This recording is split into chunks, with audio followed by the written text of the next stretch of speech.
see how well it's recording in progress. I don't know where it's recording. We'll find out. Okay.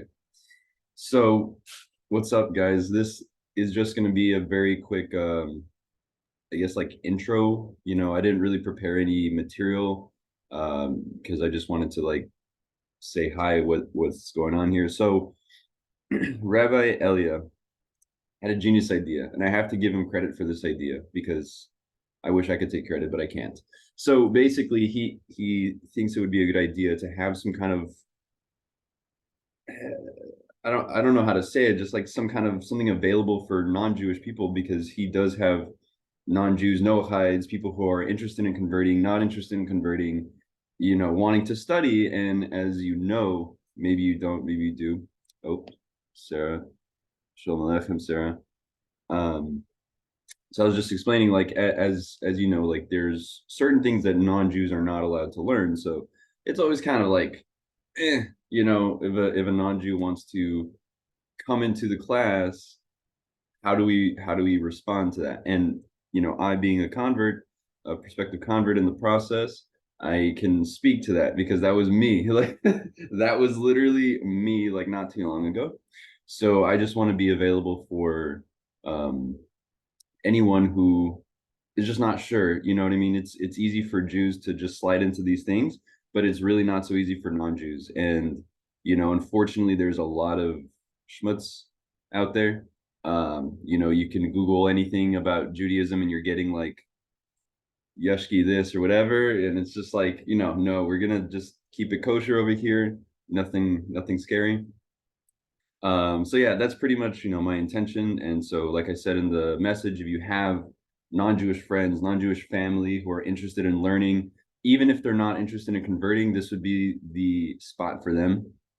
And I want to make it like a little bit more interactive. So if you have any questions at any time, just interrupt. That's kind of how I want to play it. Not necessarily going to be basing it on like the parsha or anything, even though those things may be very relevant as always. I mean, any questions so far? I didn't really like have a speech prepared. Okay, it's okay if not. It's okay if not. I just have like 15 minutes. I made it like 15 minutes, so we'll see what happens. So yeah, just a little bit about me. I in the process of conversion, and I should be done around Pesach time or maybe like May. B'ezrat Hashem, see what happens. Um, so yeah, I'm just going through it and learning a lot, and I would like to, share my knowledge with other prospective converts, or maybe not. I think that's also a message that I want to bring to people is that if you just want to be a Noahide, Gewaldic, like what's wrong with that? No, like where in the Torah does it say like in the end everyone converts to Judaism? Nowhere, it doesn't say that. So you know what? Mazal tov, you can just do your thing. Um, but it's also important that our non-Jewish friends and family know where they stand in relation to the Jewish people. And I feel like there's a lot of air to clear on that, because as you know, like the Jews are called the chosen people. So like if we're chosen, like what is everyone else? Like these are common questions that I can kind of address, and we can like bring sources and whatever. What are the Noahide laws? Like, what do you have to do? What do you have to not do? Anything like that.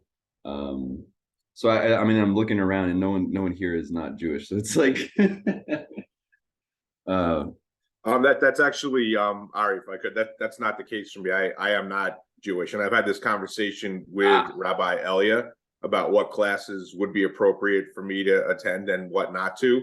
So I'm kind of maybe where you were a few years ago. So this is a perfect class for me. oh, Gewaldic. Okay, so if you don't mind, I mean, it is recorded, and you're kind of like not in public, but you're in public. Understand. If you want to, if you have any questions or just want to introduce yourself or whatever. I'm just I'm probably where you were a few years ago. I just I have some Jewish heritage. My father was Jewish. My mother was half Jewish, but her mother wasn't. So I'm not Jewish. But it resonates with me. I feel it in my blood. I don't know if I'm able to convert in this lifetime. Say, I don't know if that's in the cards for me. Probably not, because the way my life is structured, I have a wife and two college age kids. So I'm deep into this thing. But I'm on a journey. I don't know where it's gonna head. Yeah, that's okay. Like we never do. We never know where it's gonna end. That's what's beautiful about it. But best thing to know is like you're in Hashem's hands, like we're all in Hashem, we're all working on Hashem's schedule, like we don't like we make plans and then he laughs at it. So that's you're doing just fine. Is there anything that you would like to see out of this class that is like bothering you, like keeps you up at night, whatever? Yeah, well, you spoke to it a little bit. Like, it's great. What I think what you said about, yeah, if you're just a Noahide, that's great. Nothing wrong with that. So that gives me some level of comfort, right? And I'm just also you kind of touched on it. Like, I am very concerned about doing things that are not appropriate for someone who's not Jewish. And I've had those talks with Rabbi Elia, and it's something that's an ongoing concern for me. Like, I'm in a weird position. Can I fast on Yom Kippur? I want to. Can I? Should I? Is it wrong? I don't know. So there's a lot of situations like that I find myself in. So this is like I said, I think this is a perfect class for me. So I can answer that really quickly. And this is going to be the answer for pretty much like everything. Ask your local Orthodox rabbi. Because I cannot, like, I can't even paskin halacha for myself. Okay. Like, I have to ask my local Orthodox rabbi. Okay. So, like, I I understand. And I all the even Rabbi Elia take that one up to a higher level. He said, that's a tough one. He said, I don't even, I'll get back to you on that one. It's very tough, these questions. because in Hasidus and like even in non-Hasidic works, like there is an idea that this time between Rosh Hashanah and Yom Kippur is a time of reckoning and a time of judgment for the whole world, right? So there is an idea that in the times of the temple during these holidays, like non-Jews would bring sacrifices. So that begs the question, okay, well, if nowadays our sacrifices are replaced by our prayers, like does put two and two together, right? Does that mean like non-Jews can participate? Like at the end of the day, if you wanted to participate, you would have to be accepted into a shul. Like you'd have to go to a shul, and they would have to be okay with you being there. I go to Chabad shul here in San Antonio, Texas, and we do have a couple of other non-Jewish guys who come, and they're not like interested in converting. They just come for one reason or another, But I think the reason that it's more okay by them is that they're um to be completely honest, like it's because they're older and either they're married, whatever, and they're not worried about them like talking to the Jewish girls. You know what I mean? So they're like, yeah, whatever. Like, what are they gonna do, right? Yeah, I'm no threat in that regard either. Exactly. So I think like for older guys, like for younger guys, it's a whole different thing. But like for older guys, like make friends with the rabbi. They're usually very cool. Like as you can tell, yeah, I'm sure you have plenty of Jewish friends. So and you're in New York. Like, come on, like what? I'm close to Muncie. I mean, there's a Chabad house like 2 miles away from my house. Yeah, yeah, you're set. You're set, man. And fortunately for you, the next big holiday coming up is Purim, and I mean, this is so appropriate. Like, what could be more of an example of like Jewish non-Jewish relationships than Purim, because it's like the classic it's the classic what do you call it, like friend and foe kind of thing, like oh, it's the Jews against like the non-Jews kind of thing, and like yeah, that is, but if you like expand the history a little bit, we have to recall like it was King Cyrus who allowed the Jewish people to go back and rebuild the temple. So it's like, oh yeah, it's not all cut and dry. They do have some good ones, like and that's really the moral of the story. It's like not hey, like not every non-Jew is Achashverosh. Like it's just not true. Plenty of righteous Gentiles in history. Eov was a prophet. He wasn't Jewish. I don't know. Like, I don't even know. Eliezer. like in the parsha we're reading, just recently we read about Eliezer. He wasn't Jewish, but like I mean, he merited to have his prayer answered before he even finished it. So like, what is that about? So we like non-Jews should not give themselves any less credit in their place in the world. Um, let's see, what else I want to ask? Oh yeah, like how familiar are you with like the Noahide laws? Well, I know the basics of them. Okay. I'm not really sure how they're broken down. Like, there's some of them that are very easy, like, eating the flesh of a live animal, no problem there for me. I can do that one easy. Yeah. But there are some other ones that probably can be interpreted and can be broken down, and you could probably spend a lifetime on just studying one of those laws. Yeah. Is that something that you would like to see out of the class? Like we should get into that. Yeah, I think so. That would be helpful. And Yeah. like walking the tightrope line between being Jewish and not Jewish, like what's certainly safe and what's probably not advisable, like those kinds of Sure. things are really what I'm interested in. Sure. And you do touch on it that like it's apparent that you realize that there's more than just the surface level, which I think is very key because it's really easy to say like, oh, don't worship idols. Okay, well, like I won't go to church. I won't, do whatever. Then like, okay, step one, good step, like no shade. Just don't go to church. Fine. Like but it's deeper than that because there's a lot of things that we do every single day that are like idol worship, and like the sages teach us, like even embarrassing someone in public, well, that's like murder, which is just as bad. But there are other things that on the surface level, like you wouldn't think that's idol worship, but it definitely is. And even if it's like worshiping yourself, right? Money, career success. You name it. Like nowadays, our gods are not made out of sticks and stones. They're like ideas, and this like comes from the Greeks, worshiping beauty, worshiping money, worshiping like power, authority, things like that, wisdom, just for the sake of wisdom. And this all will fall into the category.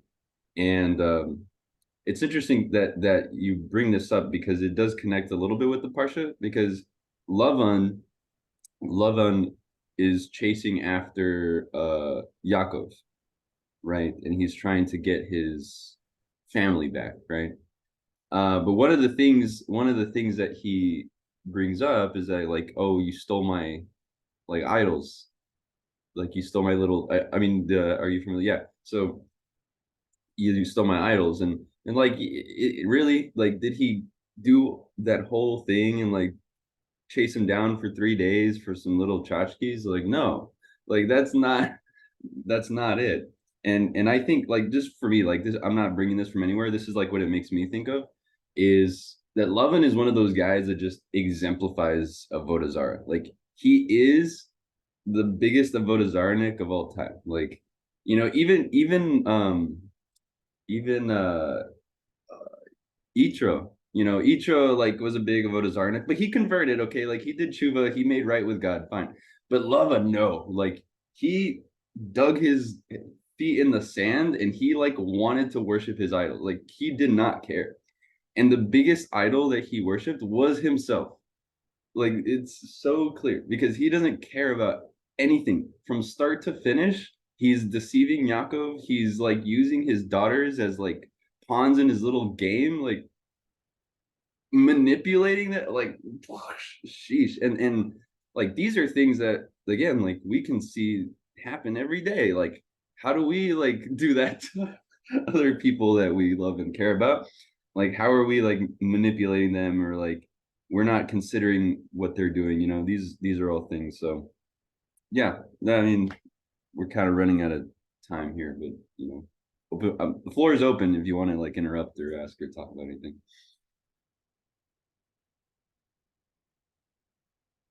Yeah. Well, I thank y'all for tuning in, albeit very short.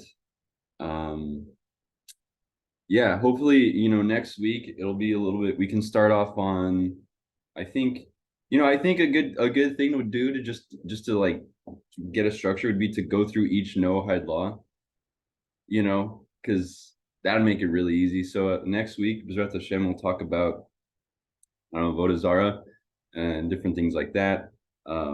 because it really is more than just not going to church, you know, for sure. And yeah, be sure to like share this with your non-Jewish friends if they want. This thing is recorded. I'm going to upload it to YouTube, so you know, even if they don't make the Zoom, you know, they can watch it on YouTube. So if nothing else, nothing else, I think I'm gonna sign off if no other Okay. questions. I just want to say thanks, Ari, and Mazel Tov on your conversion process. That's super cool. Oh, Congratulations and good Shabbos. thank you. That's Good it. Shabbos. Thank you. Yeah. Oh, we also have to talk about that. Yeah, Shabbos. That's a huge thing for yes. So if you go, we'll talk about that. I can't do that right now. But like basically you gotta know what you can do, what you can't do, and don't rely upon your Jewish friends to know what to do because they might tell you something and it's not true, and then you're just doing an Isser Deraisa. Like, don't, yeah, just like learn. It's fine. We'll take care of it. Okay. Good Shabbos, y'all. Thanks for tuning in. Next week, Bezrat Hashem will be a little bit more meaty, a little bit more sensitive, and we'll see y'all then. Bezrat Hashem. Thank you. Thank you. Shabbos. Thank Ciao. you.